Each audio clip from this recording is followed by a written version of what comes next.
Hello, everyone. Welcome to Briar Haus Writes. I'm Becky Parker, and today it is my honor to be able to have with us writer, visual artist, and poet, Miss Amy Hoskins. Amy, welcome to our program. Hi, thank you for having me. Amy, would you read some of your beautiful work for us? I will. I want to tell a story about the farm that my family had when I was growing up. So it's a bit long, but it's a good story, I think. Okay, it's called The Farm. It was published by Bronze Bird Review last year. One, I can only tell you what I recall as truth about the farm. In college, I would escape to it, secret journeys. I parked my blue Monte Carlo on the red dirt ridge, balancing my Nikon EM 35 millimeter film camera on my chest.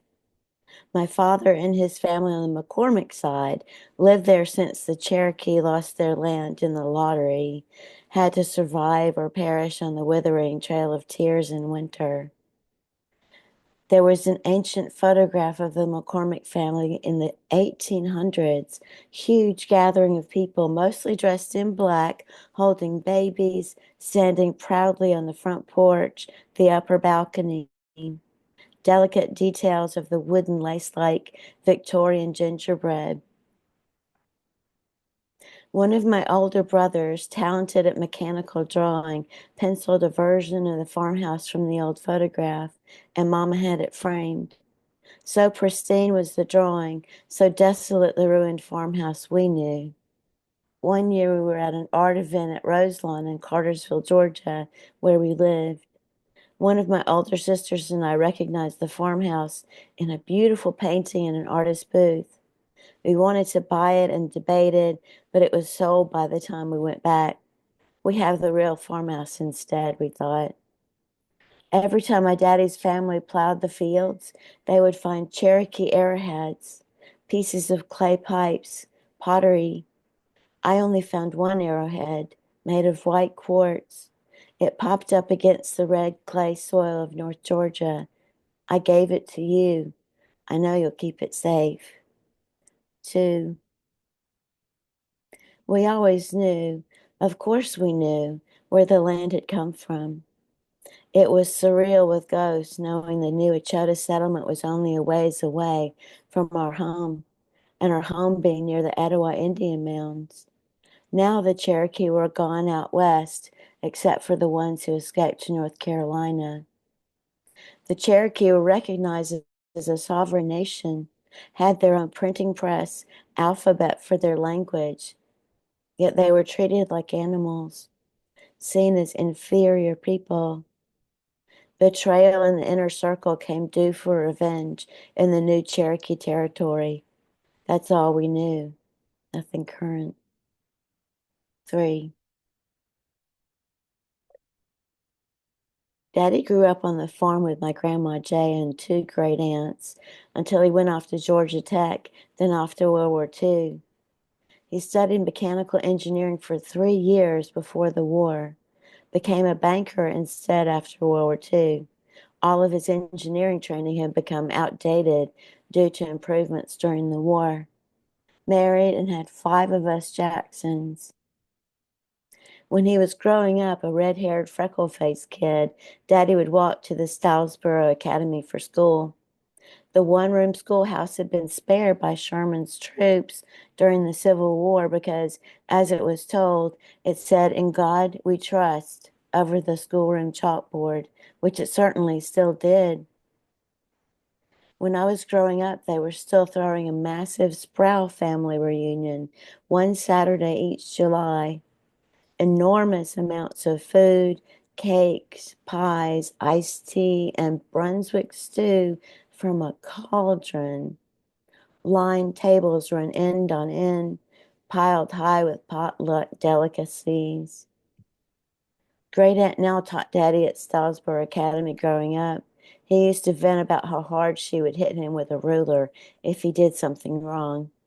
Not only did she not spare him thus, but often made him an example in front of the class. Daddy loved to tell the story about his pet chicken. He had trained it to ride the handles of his bicycle. He adored that chicken. One day he was devastated to watch Granite now come out the screen door, grab his pet chicken, and wring its neck for supper. Even so, I imagine Daddy's childhood as somewhat idyllic. Although his father was absent, I can see him playing in the fields, forests, and by the Etowah River, especially the old swimming hole. He got teased a lot for almost everything, but he became a charmer, loving to crack a smile or a joke. Now I know the darker truths of his life. Now he's gone. 4. By the time I came along in 1964, the old two-story farmhouse was being rented out. Daddy and I would go out there in his truck. I wasn't to interact with the renters or look them in the eye. He would try to collect the rent. Daddy would get so mad at them all the way home, sometimes even if they did pay the rent. The renters were so cold or mad, they started burning pieces of the barn, burning pieces of the house for firewood. For Daddy, that was the last straw. He boarded up the house for good.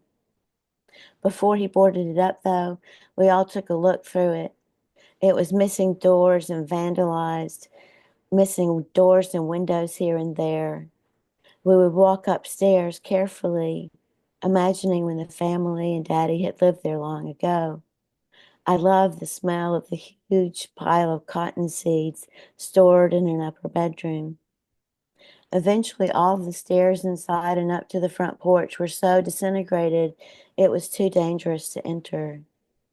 Vandals would come and tear open the walls looking for family treasures to no avail. It became a challenge between Daddy and the vandals, boarding, reboarding up the windows and doors. They would just keep breaking in. It seemed as if the very bones of the farmhouse screamed at this distress, while lush green vines just juxtaposed against its aging, silvery wooden frame. 5. Great Aunt Ladybug said there used to be a chandelier in every room, but Mama said a lot of what Ladybug says isn't true. It was true that Ladybug's littlest brother was killed in a fire he started with matches. I had nightmares of this and would remember growing up not to play with matches. When we wandered through the farmhouse rooms, I would wonder that the little boy ghost didn't chase us, reminding us he existed. Great Uncle Bob went away, joined the Merchant Marines, was never seen again except in brief, infrequent visits.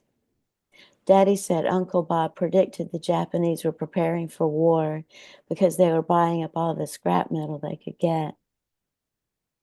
6. The farm was 144 acres. Daddy hired someone to run the soybeans, cotton, or mix of crops they decided upon each year.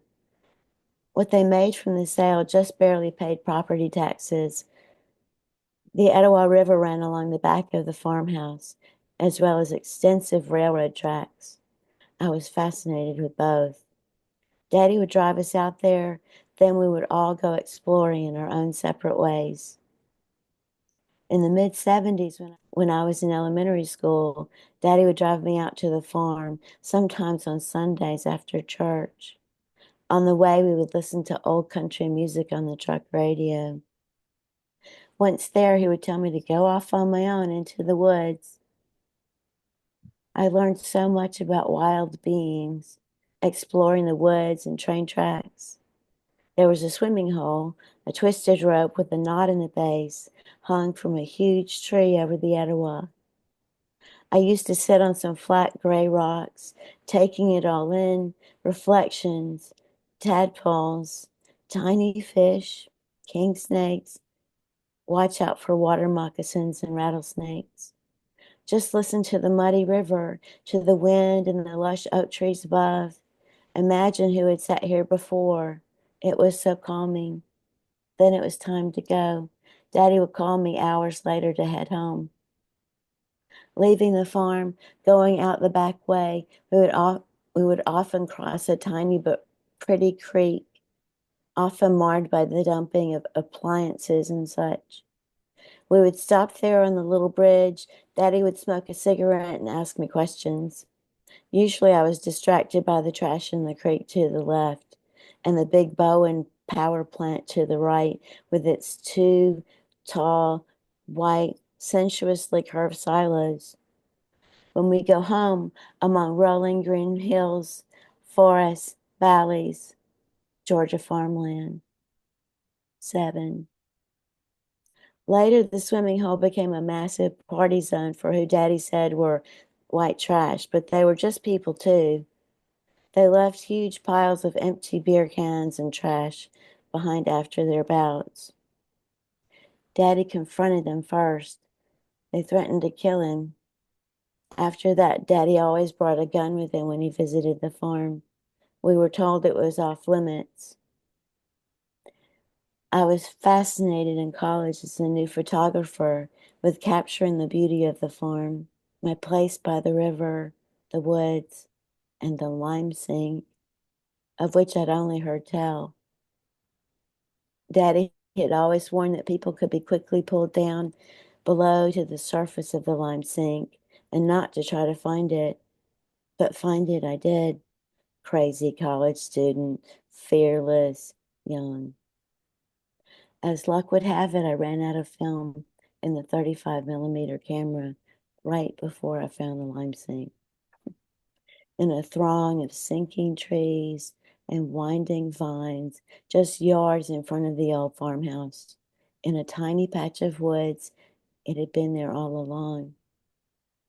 The ground trembling beneath my feet, I stood there for a few minutes, trying to memorize the features of the lime sink. Palette of acid yellows, lime greens, huge thick vines dripping from surrounding trees, being sucked into luminous watery spaces. There was no distinction between up or down, so densely grown were the vines. The lime sink was some kind of infinity pool of a different kind. As I stood there, hypnotized, I thought better of the whole thing. As the ground began to be unsteady under my feet, cursed that I had no film left, I backed away, then walked slowly back to my dark blue Monte Carlo as dusk was falling on the horizon. I went home to see my parents, who would remain unaware of these secret trips to the farm. At one time, we thought about building a house on the farm, but remained indecisive until it was too late. 8. I graduated from college in 1987. The family came together for the ceremony. The next day, we all found out the old farmhouse had been burned down overnight. I remember my father repeating over and over, "It had nothing to do with your graduation." Still, it struck me hard after a searing, burning feeling the day before as a mark in time. Such a loss of a family heirloom of sorts, one you could see and touch, gone forever. We still have my brother's pencil drawing, the ancient photo of the McCormick family, friends holding up babies, kids in pinafores, cross-legged, squinting at the sun. We all went to the farm that surreal morning, sorting through the ashes, finding bits of charred old wood, some random spoons that weren't worth anything. The empty landscape where the farmhouse had always been overcame us all. Daddy sold the land almost immediately as if a curse was off his back. In a way that makes sense to me. That whole time somehow, that farmhouse, the farm was cursed because it had belonged to the Cherokee for so long before the land lottery was begun. Somehow, somehow none of that land was ever ours to keep. I created 2 paintings in watercolor of the lime sink decades later. I'll never forget the good memories of the railroad tracks, the Etowah river banks, the lime sink, the smell of drying cotton seeds in the upper right bedroom, the surreptitious visits I made there in college, red clay soil in my hands. That one white quartz arrowhead I gave to you for safekeeping.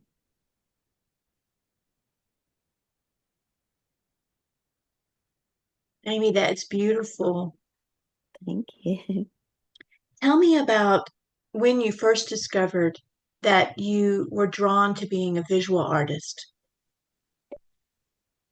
When I was little, I did a lot of finger painting. And then I stopped. I had art class and stuff, but I didn't really follow it. And then in 1993, I had TMJD, the jaw condition really bad. Mm. So it was given to me as my coworkers as a way of creative art therapy. And they gave me paint and brushes and paper and a little bitty notepad and I'm not kidding, a tiny little paint palette. And I would go out at my lunch breaks and just doodle in there and had so much fun in the dark. Got bigger and bigger. So that was the start of it. And I started in watercolor and did very huge hugely pigmented work. Mhm. And then people tell me about gouache, but then I switched to acrylic. About 1994, I switched to acrylic. So, And for you, art is therapy. Can you elaborate on that? yes, I am a visual artist and writer creating with disabilities here in South Nashville. Tell me about how that impacts you. Mhm. Writing has always been a way of expressing myself more than verbally expressing myself. And it's always been easier, even since fourth grade when I started writing a little poetry. Mhm. Um, well, it helps me express emotions, secret thoughts, that turn into poems. Right. And then the art therapy is so tactile, immediately gratifying. I've got a painting over there with me. Yeah. It's just so I get lost in it, and it's a really good distraction.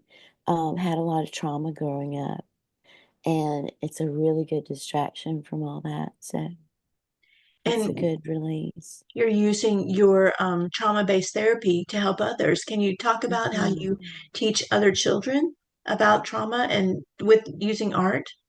No, I don't teach other children about art. I do garden class Okay, yeah, tell us with about that. children. Well, I do it twice a week. I've been doing it since March 2023. I have 25 K through 4 children who are just full of energy, love pollinators, love gardening, just full of joy, so fulfilling and fun.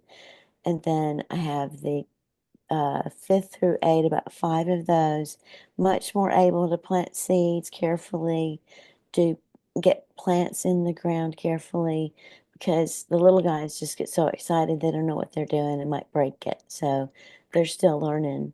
But I do that twice a week and I really adore it. It sounds like you do. Amy, tell us about when you are creating a project, and I believe you're currently working on one with you're actually working on a film. Um, are there any challenges that you face when you're in that, when you're trying to be creative? And how do you overcome those challenges? I've had to let go of a lot, trying to keep my stress level down. I get overwhelmed and obsessed with my goals really easily. I push myself really hard for brief periods of time and then have days where I have to rest because I have chronic pain and I have fibromyalgia. So I deal with that. So So, do you allow yourself grace when you're in the middle I of do. experiencing those fibromyalgia symptoms? I do. I rest as much as I can. I garden as much as I can, especially this time of year. Um, but yeah. Mhm. Well, tell us about Rebecca's Closet. Okay. It was an art therapy project to just write. And if it became a novel or became something, all the better. But it was from my trauma-informed counselor at the time in 2004. I wrote, and self-published in 2011 because it's a multi-genre novel, fantasy, drama, psychological, healing journey, all these magic realism. and it's 546 pages long. Oh my goodness. It became a compendium. It has short stories and dreamscapes, and like I said, magic realism and kind of Persephone. She sleepwalks at night. She has the same diagnosis as me, which includes multiple personalities, which is now called DID or dissociative identity disorder. Hmm. So I've never slept well, but that can be one of the symptoms. But she exiles herself to Paris because of an abusive boyfriend in Atlanta. So she goes. She designs gowns, one off, puts a poem in the pocket on the hip, and it's one gown at a time, and sells to boutiques. She works at a consignment store with two elder French ladies who are just a hoot and so supportive.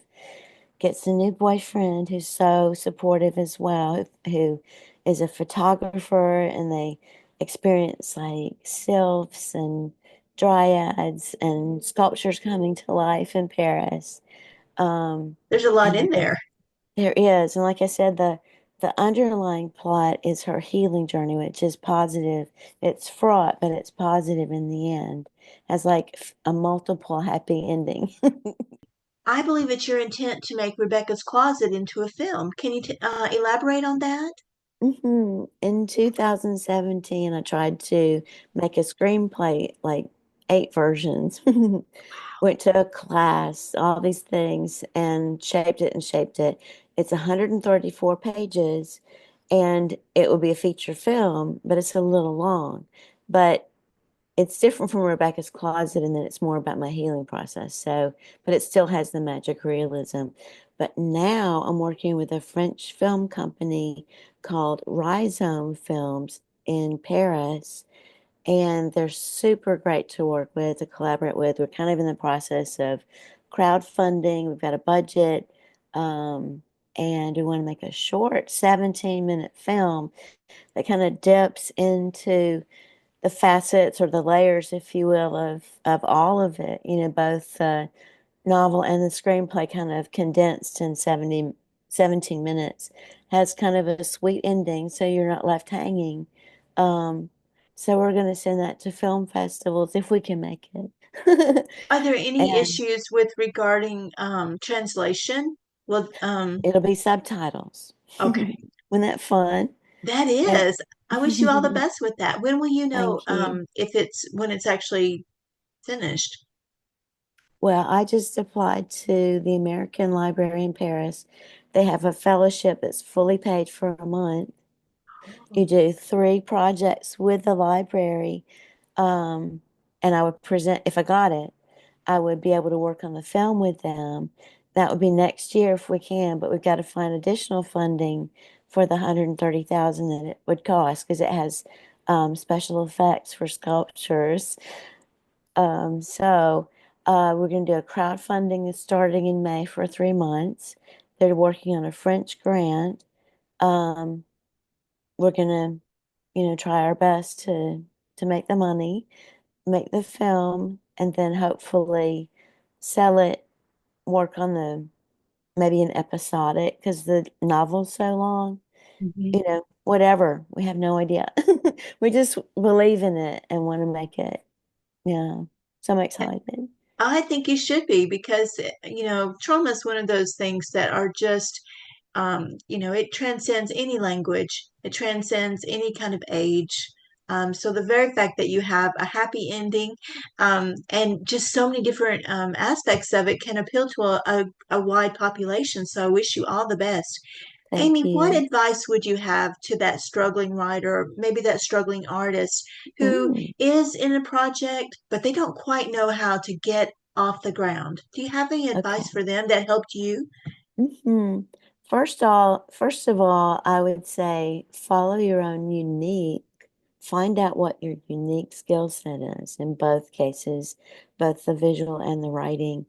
Um, Cast a wide net for feedback, for collectors that might be friends, for little fairs you can be part of, because the big fairs can be super expensive and you have to have a lot of stock. And you also may have weather damage. So you got to have a tent. So that's a huge deal. but sometimes there are little fairs that you can be part of, little craft fairs or farmers markets, um, and just start developing your best and apply for a lot of contests. Just again, cast a wide net. You Right. never know. And then I am not competitive. I don't think you should be competitive or compare yourself unless it's a inspirational way, like a thread through your own work, because you're not copying, you're responding. So there's so many artists to get to know who can be your friends. You can share your artwork. It's so exciting instead of being like, "Ugh, I can't believe her." Well, So, and yeah, comparison is the thief of hmm joy. it I really is. believe that. And sometimes with artists, we we tend to be like, oh my gosh, I can't show that to them because their work is so much, better than mine. But they're probably thinking, wow, this work is really unique and wonderful. It is. You have to believe in yourself, and that takes a lot of time. The third thing I would recommend is get your artist statement together, your bio, what else? Your resume. Keep on top of your resume. Sometimes I've had shows where no one came, but it No, goes on the resume, or I had a big response and it was a bigger deal. It's on the resume. So right, good idea. you're an emerging artist, apply for emerging artist contests. They're not expensive, and just get yourself out there. Well, Amy, do you belong to any kind of writing groups or any kind of art groups I that did provide support? I did run a open mic for it was monthly since 2017, and I finished last year, 2024, with the Gestalt Poetry Open mic that started when we were at a cafe at first, they had a different name. They had to close, and then we went online during COVID, and it just stayed online. It's an international community. I have about 30 people. So that was a really supportive, constructive learning environment to hear everyone's perspectives. Um, I need to get out to more open mics, but right now I'm kind of turtling. I'm like, um, uh, kind of keeping to myself and focusing on my creativity, except for the film and the garden class. Well, who do you have as your support for, Mm. your mentor? Do you have someone that Oh, that supports you wow. One of my emotionally? friends, oh, not emotionally. I think it's more artistically. My visual artist friend, dear friend, Andy Rudloff. She's a wonderful painter, community uh, advocate, bringing joy wherever she goes. She's a muralist and paints these really fun, kind of a little like full of shapes and color that students in elementary schools can help paint or communities can help paint. She's one of my favorite artists. But I love like artists who've passed, a lot of artists who've passed, a lot of writers who've passed. What writer has influenced you? I love Latin American authors since I majored in Spanish at Agnes Scott College, 1987. Um, I know, I'm old, and I love it. Okay, so Octavio Paz is a Mexican poet laureate, Nobel laureate. Just found out about him about 7 years ago in terms of really reading him. Heard Mhm. about him for a long time, love him. And Julio Cortázar is actually part of the novel. He appears as this strange man because he's in her dreams and he never introduces himself. And it's in her dreams, so she never asks. But it's really Cortázar. So I think it's really funny. He exiled himself to Paris in 1958 from Argentina because politically it was getting harder on poets. They're starting to crack down in the late 50s. They had been for a long time, but especially then. So he became a translator and for the UN and wrote these marvelous magic realism short stories and these collage like novels and one called Around the Day in 80 Worlds. Okay. And he believed if you closed your eyes, you could time travel. So she's all about that. That's how when she's walking through the world, if she closes her eyes, it just gets more adventurous. Wow, that's pretty Right. creative. So I've read all of his work. I love all his work. And who else? All the Latin American authors, some of the Spanish authors from the Golden Age during the Spanish Civil War, um, a lot of the American authors, Walt Whitman, Wendell Berry, so many artists, visual artists, George O'Keeffe, brilliant, so mind blowing. I don't Hmm. paint like her, but I love her. Remedios Varo, who was from either I think Poland, and during the World War II, they traveled to Mexico and relocated, and she was a magic realism painter. Fantasy, just again, mind blowing. So I like artists that just I that inspire me so much that I have a huge response to it. Well, Amy, what would be your idea of the absolute perfect evening? It happens a lot. It's anywhere my husband and I are hanging out, Oh, especially at night. We have a chimenea that's like in vintage steel cauldron of a chimney with us sitting out there watching TV, gardening, all these things, sitting out on the back porch, listening to the crickets. So we're just, it's taken my whole life to get here, and we're just so full of joy with each other. It's a huge blessing. It's unconditional. So how no long have you matter been where we married? are, since 2020, we got married during COVID with four people. Oh, wow. Four people. So, what do you Yes, think is the success of your marriage? we're grown up.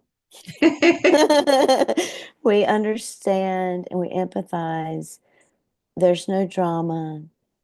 It's peaceful and joyful. I don't know anything more than it's love. It's just pure love and joy. And I have no idea how we did it. See, that is so good. And I wish you all the best in your marriage. Well, Amy, Oh, it has thank been such you. a pleasure to have you on Briar House Writes. Thank you so much. Same here.